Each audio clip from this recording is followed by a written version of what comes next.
자, 오늘 말씀을 통해서 우리가 함께 은혜를 나누기 원하는데요.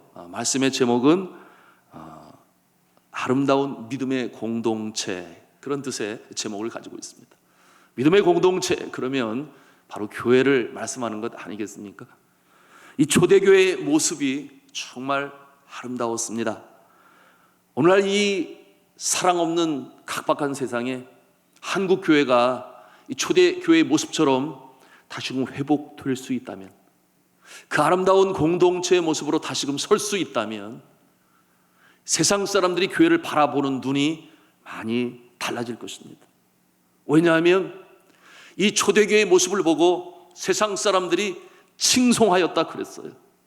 교회의 그 모습을 바라보면서 하나님을 두려워하고 그 성도들을 칭송하고 어떠한 결과가 나타났는가 보니 많은 사람들이 주 앞에 돌아오더라 그랬습니다. 여러분, 그것이 가장 큰 교회의 영광 아니겠습니까? 믿지 않은 세상 사람들을 향하여 아름다운 믿음의 공동체로 설 때에 믿지 않는 자들이 그 모습을 보면서 부러워하고 교회 안에 들어와 성도가 되기를 원하는 모습, 그 모습이 바로 오늘 말씀을 통해서 우리가 보는 것입니다.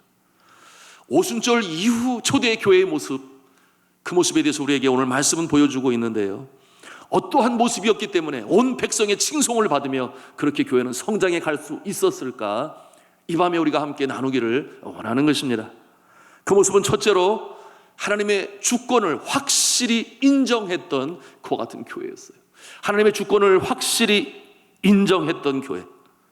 여러분, 그렇기 때문에 성도들은 먼저 이 주의 종들의 사명을 존중했습니다. 주의 종들의 사명을 존중했다. 이 말씀은 무슨 말씀인가 하니, 그 사명이 어디로부터 왔는가? 위로부터, 하나님께로부터 주의 종들에게 임했다. 그래서 주의 종들의 사명에 대해서 존중하고 저들이 가르칠 때에 그것을 받아들이고 순종하고 따르고, 이와 같은 모습이 이 초대 교회, 예루살렘 교회에 나타났던 것이에요. 여러분, 42절을 보시면 말씀하기를 그들이 사도의 가르침을 받아, 그렇게 말씀하고 있어요. 그들이 사도의 가르침을 받아. 여러분, 사도의 이 가르침을 전적으로 수용하고 그 가르침을 순종함으로 온 생활에 적용했습니다. 그러니 교회가 힘있게 왕성하게 성장해 갈 수 있었는데, 여러분, 사도들은 예수님의 명령에 따라서 교회 안에 있는 성도들, 그 당시에는 제자라 그렇게 불렀죠. 제자들에게 주님이 당부하신 것을 가르쳤습니다. 먼저는 복음으로 가르쳤겠지요. 그런가 하면은 예수님께서 마태복음 28장 18절 이하에 승천하시기 전에 제자들에게 무엇을 당부하셨습니까? 내가 너에게 분부한 모든 것을 가르쳐 지키게 하라, 그렇게 말씀하셨어요. 복음뿐만이 아니라 천국 시민, 천국 백성으로 어떻게 살아가야 될 것인가, 구체적인 윤리적인 부분까지도 그와 같은 내용으로 저들에게 가르치게 되니 그것을 지켜 행했던 모습이죠. 여러분, 우리 하나님께서는 모든 성도들이 복음의 전달자가 되기를 원하십니다. 누구나 다 복음의 전달자가 되어야 돼요. 그런데 특별히 이 사도라고 일컫는 그 시대의 영적 지도자들, 그러면 그 이후로 교사가 등장을 하고 목사가 등장을 합니다. 복음 전하는 자, 선교사와 같은 자들이 등장을 합니다. 이와 같은 자들은 특별한 사명을 받았으니 그들은 하나님의 말씀으로 가르치는데 모든 것을 가르쳐 지키게 해야 하는 그 같은 사명을 가지고 있었던 것이 단순 복음만이 아니라, 그러니 우리 일반 성도들이 복음의 전달자라고 하는 사명을 갖는다면 주의 종들은 진리의 전달자의 사명을 갖고 있는 것입니다. 그러니 그 사명을 잘 감당해야 하겠죠. 자, 이와 같은 모습 우리가 오늘 말씀을 통해서 봅니다. 사도행전 6장 2절과 4절의 말씀에 보면 한번 찾아가서 볼까요? 사도행전 6장, 가까이 있으니까 6장 2절 말씀 우리 같이 한음성으로 읽도록 하겠습니다. 시작. 12사도가 모든 제자를 불러 이르되 우리가 하나님의 말씀을 제쳐놓고 접대를 일삼는 것이 마땅치 아니하니. 4절 말씀에 뭐라고 그랬습니까? 3절 말씀에 3절 4절을 읽겠습니다. 시작. 형제들아 너희 가운데서 성령과 지혜가 충만하여 칭찬받는 사람 7을 택하라. 우리가 이 일을 그들에게 맡기고 우리는 오로지 기도하는 일과 말씀 사역에 심쓰니라 하니. 아멘. 자, 교회 안에 봉사하는 일, 구제하는 일, 격려하는 일, 위로하는 일, 이와 같은 일들은 누구에게 맡기게 되었는가? 집사를 세워 집사에게 맡기고, 그와 같은 이유가 있었으니 주의 종들은 말씀과 기도하는 일에 전무하리라. 이와 같은 목적을 가지고 그 일을 분담하게 된 것입니다. 그러니 이 사도들의, 주의 종들의 최고의 임무는 무엇이었는가? 진리를 가르치는 일과 기도하는 일, 그것이 최고의 우선순위요 사명이었습니다. 만일에 다른 일로 인하여 말씀과 기도하는 일에 전무하지 못하면 그것은 자신들의 우선순위를 놓쳐버린 모습이에요. 좀 심한 말로 하면은 직무유기와 같은 그런 모습이에요. 거기에 우선순위를 잡고 나갈 때 교회가 성장해 갈 수 있었다 하는 것을 우리가 볼 수 있는 것입니다. 여러분, 신방으로 바쁠 수 있죠. 그런가 하면 장례식 또는 결혼 주례, 또 어떤 곳에서는 이사 신방에 또 백일과 돌, 이와 같은 일들, 돌아보는 일들로, 또 병원 환우 신방으로 바쁠 수 있어요. 그러나 그와 같은 일들로 말씀을 연구하고 준비하고 전하는 시간이 부족하다면, 그와 같은 일들 때문에 기도에 집중하지 못하고 말씀과 기도를 양보하게 된다면 그것은 교회가 그 성장하는 일에, 세상의 빛과 소금의 모습으로 서는 일에 우선순위를 놓쳐버리고만 그 모습이다, 그 말이에요. 그래서 저는 항상 좌우명으로 가지고 있는 것이, 그 어떤 일도 내가 말씀과 기도에 전무하는 일을 빼앗지 못하리라. 그와 같은 것이 저의 좌우명이기도 합니다. 말씀과 기도에 전무하는 일, 그 일은 어떤 일에서도 양보하지 않겠다, 그런 것입니다. 여러분, 저는 오늘도 새벽 2시 반에 일어났습니다. 늘 그렇게 일어나죠. 제가 이와 같은 습관을 가진 것은 2007년도 제가 카트만두 한인교회에 담임 목회자가 되었을 때 2시 반에 일어나서 먼저 간절히 기도하고 그 다음에 말씀을 준비하고, 오늘도 물론 그렇게 일어나서 말씀을 준비했습니다만 놀라운 것은 말씀을 기도하고 묵상할 때 제가 무릎을 탁탁 치면서 너무 기쁨이 샘솟는 거예요. 왜냐하면 마치 바울 속에 감춰져 있는 보석을 캐내는 듯한 그와 같은 기쁨이 처음에 임해요. 그러니 감사와 기쁨으로 은혜를 받고 그 말씀을 가지고 이제 새벽 강단에 서서 말씀으로 증거하는 것인데요. 여러분, 저녁에 또는 밤에 집에 오게 되면 지치죠. 그러니 책상에 앉아서 말씀을 놓고 말씀을 준비하다 보면 정신이 몽롱해요. 깨끗하지가 못해요. 말씀이 쏙쏙 들어오지가 않아요. 그러니 차라리 자고 일어나서 하는 게 좋겠다. 그러다 보니까 한 9시 40분, 10시 되면 저는 이제 잠자리로 들어갑니다. 그래서 2시 반에 일어나게 되는데, 그러면 아주 깨끗한 이 밝은 정신으로 주의 말씀을 대하고 기도할 때도 같은 마음을 가져요.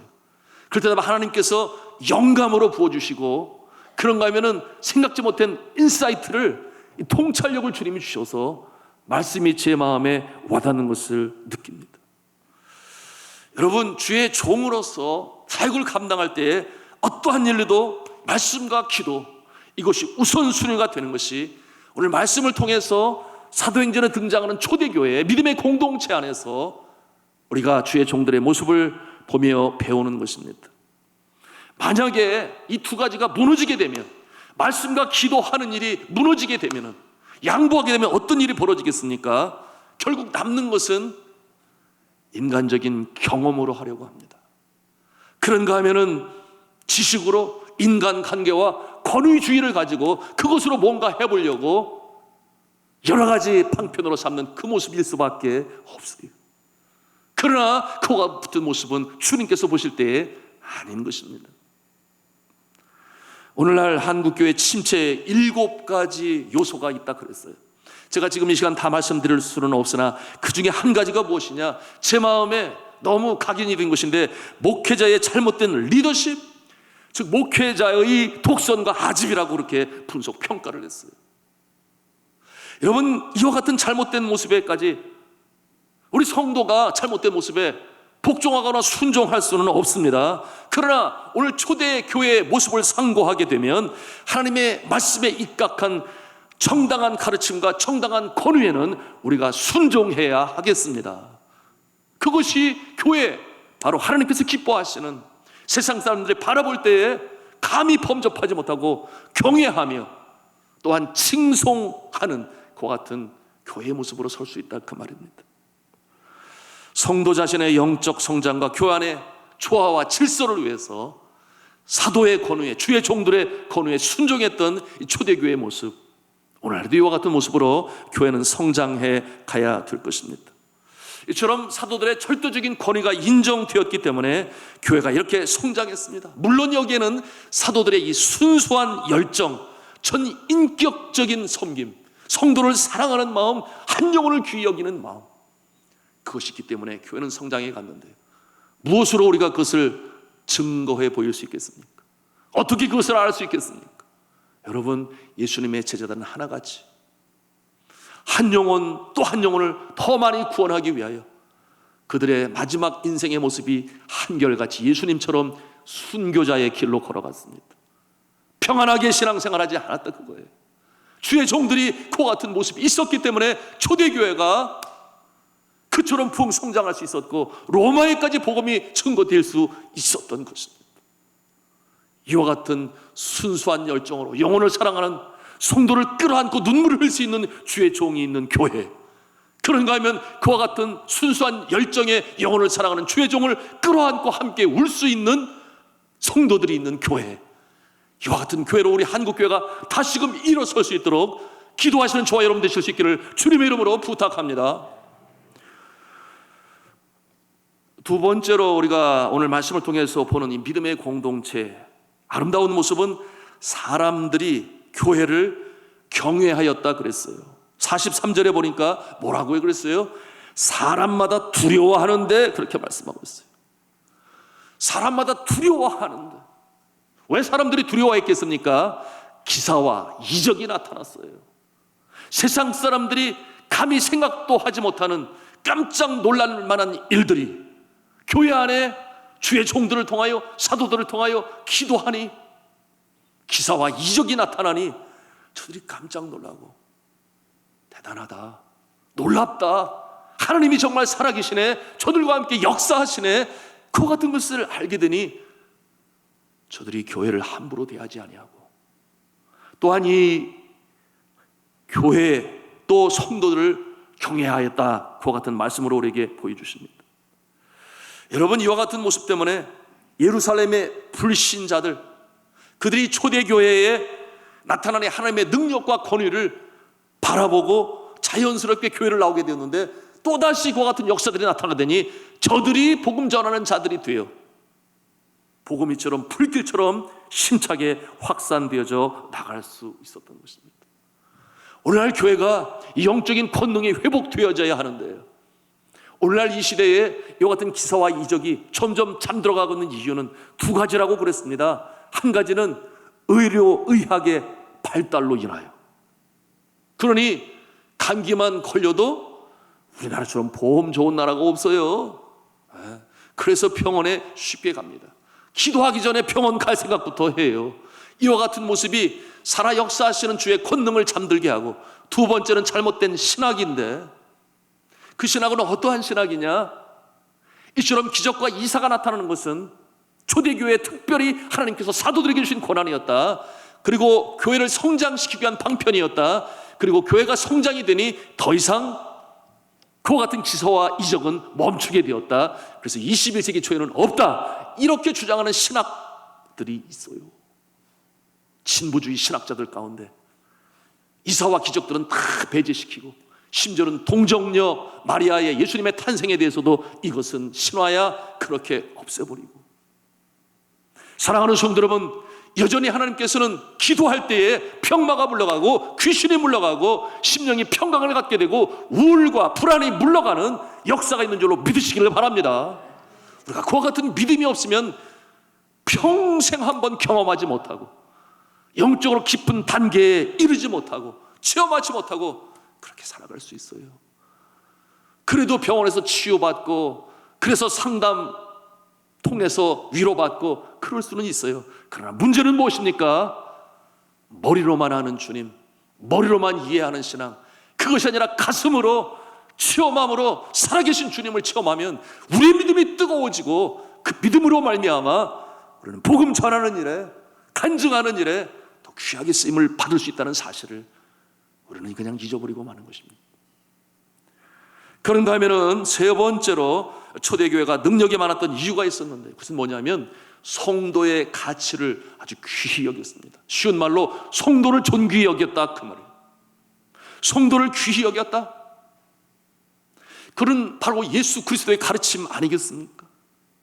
내 이웃을 사랑하되 내 몸과 같이 사랑하라. 그와 같은 말씀이 실천되어지는 초대교회의 모습이었다, 그 말이에요. 42절에 보니까 초대교회 성도들은 서로 떡을 떼고 교제하며 기도하기에 전혀 힘쓰는 교회였다, 그렇게 말씀하고 있어요. 서로라는 말을 사용하고 있어요. 일방적이 아니라 피차간에 서로. 그래서 나보다 남을 낮게 여기고 나를 돌아볼 뿐만 아니라 남을 돌아보아 나의 기쁨을 충만케 하라는 그와 같은 모습이 믿음의 공동체에 이루어졌죠. 우는 자들과 함께 울고 웃는 자들과 함께 웃고 너희가 헤아리는 그 헤아림으로 말미암아 너도 헤아림을 받을 것이니, 이와 같은 말씀이 실천적으로 나타나는 교회가 되었으니 얼마나 사랑이 끈끈한 교회였겠어요. 이와 같은 모습이 교회의 본분인 것을 오늘 말씀을 통해서 우리가 볼 수 있습니다. 여러분, 이 형제로 끈끈한 사랑애가 가득한 교회, 그러므로 마음이 하나요. 여러분, 찬송가 가사대로 한 피바다 한 몸으로는 형제예요, 자매. 그와 같은 모습이 되니 그 안에 성령께서 하나로 만드시는 역사, 믿음도 하나요, 또한 하나님도 하나요, 성도도 하나요. 하나된 믿음 가운데 놀라운 축복의 역사가, 부흥의 역사가 나타날 수 있었던 것입니다. 이것이 가능한 이유는 바로 한 믿음의 공동체를 이뤘기 때문이죠. 자, 세상은 어떠한 모습으로 모이기를 원합니까? 학연, 같은 학교 출신들끼리 모이기를 원하죠.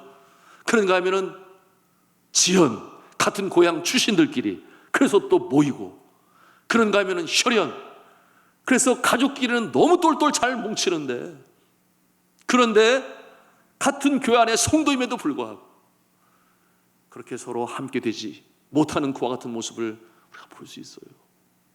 그럼 저는 나중에 알게 됐어요. 왜 이분은 이쪽에 앉고 저분은 저쪽에 앉는지. 주일날 와가지고 거기 가까이 가기 싫다고 이쪽에 앉고 저쪽에 앉고. 우리 교회 얘기하는 거 아니에요. 네. 그런 모습은 아닌 것 아니겠습니까? 여러분, 우리가 그리스도 안에서 성도를 귀히 여기는 모습은 바로 초대교회에서 우리가 배우는 것인데요. 저는 세상에 필리핀에 살면서 아주 재미있는 모습을 보았는데, 저희 집 옆집도 캐톨릭 신자고 로마 천주교가 필리핀은 거의 다 그렇습니다. 지금도 뭐 70% 이상인데요. 대단한 거죠. 그리고 앞집의 옆집도 또한 이 로마 캐톨릭 신자인데 서로 간에 서로 친했어요. 그래서 이쪽 집에 가서도 초청을 받고 이쪽 집에 가서도 초청을 받고 그러면서 서로가 가까운 관계라는 것을 알게 되었는데, 나중에 무슨 일인지는 모르지만 그 깊은 내용까지는 알지 못하잖아요. 그래서 물을 수는 없는데 서로 관계가 안 좋아졌어요. 그런데 그걸 뭘 보고 제가 알았느냐 하면, 제가 이 짐승을 굉장히 사랑하거든요. 태어날 때부터 옆에 저희 그 진돗개가 있었어요. 그리고 선교지에서 24년인 동안 계속 그것도 아주 큰 개를 키웠어요. 아주 짐승을 사랑해요. 강아지 사랑하고 고양이는 조금 사랑하고. 그런데 여하튼 그걸 어떻게 알게 되었느냐, 서로 관계가 안 좋아진 걸. 그 집에, 이쪽 집에도 개가 여러 마리가 있고 이쪽 집에도 개가 여러 마리가 있는데 피차 으르렁거리고 얼마나 싸움을 해대는지 몰라요. 그래서 왜 저러냐 그랬는데 알고 보니까 사람들끼리 서로 관계가 안 좋아가지고 개들도 눈치를 채가지고 자기들끼리 다투는 거예요. 그 모습을 보면서 얼마나 웃었는지 몰라요. 제가 왜 이 우스갯소리를 합니까? 사랑하는 성도 여러분, 주님께서 우리에게 주신 이 구원의 역사는 믿음의 공동체를 이루어 한 피바다 한 몸 이룬 그와 같은 모습인데, 서로 통용하였다 그랬습니다. 나누었다 그랬습니다. 물질을 나누었다 그랬어요. 여러분, 우리의 이 관계는 이 땅에서 맺었지만 저 천국까지 이어지는 줄로 믿으시길 바랍니다. 그러니 서로 사랑하며 섬기며 그와 같은 모습으로 살아야 되는데, 코로나 이 지난 한 2달 반, 3달을 이렇게 거치면서 저는 아름다운 이야기들을 여러 번 들었어요. 어느 한 분이 넘어지셔서 힘든 가운데 있는데 병원에 가서 다행히 검사를 해보니 뼈에는 지장이 없어서 너무 감사했죠. 그런데 어떻게 그렇게 스스로 걷기도 힘든데 수발을 들 것인가. 나중에 알고 보니까 우리 교회 성도님이 일일이 가서 수발 들어주고 먹을 거 다 차려주시고 그러면서 어려운 과정을 극복해내시는 그와 같은 모습을 들었을 때 제 마음이 참 감동이 되었습니다. 여러분이 산돌중앙교회는 사랑하는 교회라고 하는 특별한 표를 가지고 있는데, 이와 같은 모습으로 우리가 서로를 귀히 여기고 낮게 여길 때 하나님께서 부흥의 역사를 허락하실 줄로 믿습니다. 이 모습으로 우리가 가야 되겠어요. 자, 이와 같은 모습 44절 45절 나타나는데 우리 한번 같이 읽도록 하겠습니다. 시작. 믿는 사람이 다 함께 있어 모든 물건을 서로 통용하고 또 재산과 소유를 팔아 각 사람의 필요를 따라 나눠주면. 아멘. 사랑이 넘쳤습니다. 자, 이 모습을 볼 때 하나님께서 얼마나 기뻐하셨을까. 여러분, 이 사유 재산을 부인하는 공산당이 바로 이 사도행전의 이 44절 45절을 가지고 자신들의 목표로 내걸었다 그랬어요. 저들이 공산주의 사상이 이론을 세울 때에 서로 핍절하는 사람이 없으며 가난한 자가 없으며 다 같이 통용하고 나눠주게 되니 모두가 다 그렇게 어렵지 않게 살게 되었다. 이 공산주의 아니겠습니까? 이론 아니겠습니까? 그래서 이와 같은 내용이 성경에서 가져갔다 그러는데 성경 해석을 잘못해도 한참 잘못한 거예요. 거기에는 아주 다른 바가 3가지로 구분되어질 수 있는데, 첫 번째는 여러분, 교회는 신앙적 열정에서 출발한 데 비해서 공산주의는 정치적인 이념에서 시작이 되었어요. 신앙적이 아니다 그 말이에요.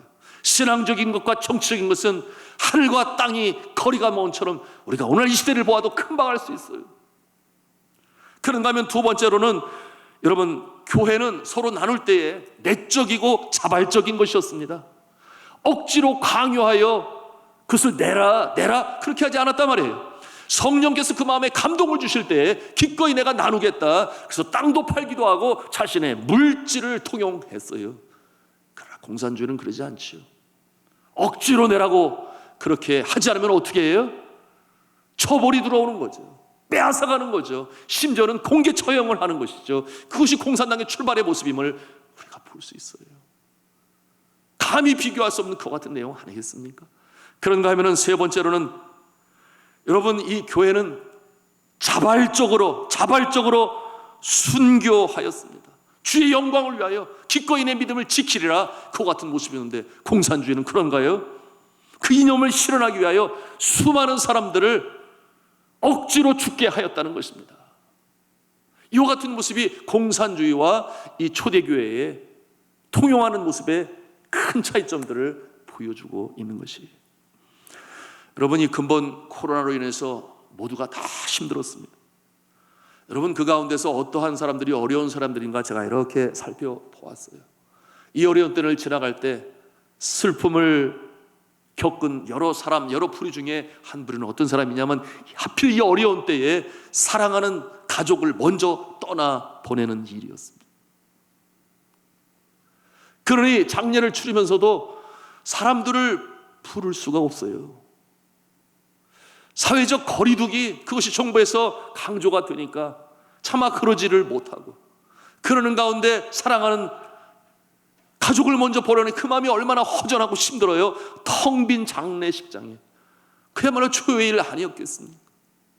그러한 가운데서 우리 교회는 어제까지 몇 번 장례식장에 갔는가? 9번을 갔어요.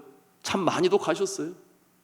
하나같이 예수님을 믿고 가시니 그것이 위로가 되고 힘이 되었으나, 그러나 찾아갈 때마다 제가 느끼는 것은 너무나 썰렁한 그와 같은 장례식장의 모습을 보면서 그런데 감사했던 것은 우리 교회 성도님들 어느 장례식장도 빠지지 아니하고 우리 성도님 함께 동참하시고 장로님 함께 하시고 교역자들 함께 함으로 저들에게 감동이 되었습니다.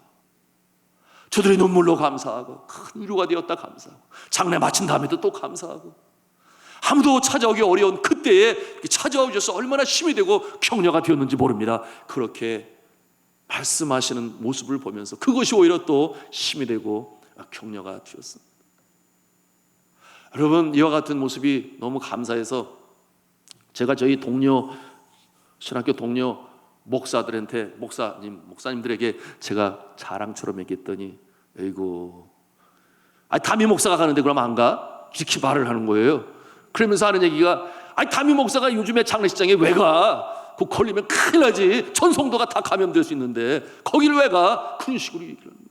담임 목사가 가는데 당연히 장로님도 가고 부교역자도 가고 성도님도 가는 거지. 그러면서 저한테 얘기를 하는데 제가 또 그 얘기를 듣고 또 깜짝 놀랐어요. 그럼 안 가?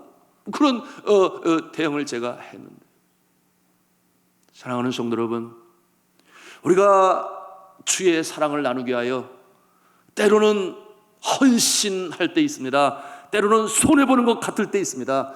그러나 그와 같은 상황 가운데서도 주의 사랑을 증거하기 위하여 어려운 자를 위로하고 격려하고 나갈 때 주님께서 지켜 보호하시는 줄로 믿으시기를 바랍니다. 주님께서 지켜 보호하시죠. 당연히 지켜 보호하시죠. 여러분, 이번 코로나 사태로 인하여 초반기에 그런 일이 있었어요. 명성교회 부목사님과 성도들이 내려갔다가 확진자가 돼서 왔다. 여러분, 나중에 다시 검사를 하니 음성으로 판정이 되어서 그것이 아니라는 것이 밝혀졌습니다. 여러분, 이번 코로나 사태로 인하여 장례가 없었겠습니까? 물론 장례 많이 있었습니다. 그러나 그 가운데 방문하기도 하고 또는 부교역자들을 통해서 방문했을지 모르겠습니다만 감사하게도 신천지 이외에는 장례식장에서 그것이 확진이 되어 어려움을 줬던 적이 한 번도 없어요. 하나님께서 지켜 보호하시는 줄로 믿으시길 바랍니다. 내가 헌신하고 사랑하는 마음으로 주의 은혜와 사랑을 나누고 위로하고 격려하겠다. 하나님이 그 마음을 아시는 것이죠. 사랑하는 성도 여러분, 이처럼 어려운 때에 우리의 본분을 감당하는 일은 너무나 소중한 것인데, 사랑하는 교회 산돌중앙교회 이와 같은 모습으로 나아갈 때 주님께서 지켜보아하시고 부흥하는 성장하는 교회로 세우시는 줄로 믿으시길 바랍니다. 여러분, 이 성도의 교제가 횡적이라면 종적인 교제는 무엇이겠습니까? 종적인 교제는 바로 하나님 앞에 드리는 기도인 것입니다. 성도의 교제는 횡적이요 종적인 것은 하나님께 기도하는 것이다. 그러므로 우리는 이 신앙생활에 밸런스를 이루러 나갈 수 있는 것인데, 이 밤에도 우리가 교회를 위하여 기도하기를 원합니다. 우리 성도를 위하여 기도하기를 원합니다. 주의 말씀을 듣고 깨닫고 실천하며, 그러나 언제 우리가 기도를 주 앞에 드리는 것은 주의 권능과 능력은 위로부터 부어주시는 것이기 때문에 기도는 하늘의 능력이 이 땅에 임하는 통로가 되는 줄로 믿으시기를 바랍니다. 그러므로 우리는 힘차게 다시금 초대교회의 모습으로 회복되어져서 코로나 마치면 우리 교회는 새로운 모습으로 일어섭니다. 모든 영합으로부터 시작해서 청년부, 창년부 이런것까지 우리는 새로운 마음으로 밝은 쪽을 바라보면서 주님께서 새롭게 주실 소망 중에 우리는 달려간다, 빛의 갑옷을 입는다, 이와 같은 다짐과 결단을 하시는 귀하고 복된 기도 시간이 되실 수 있기를 주님의 이름으로 부탁합니다.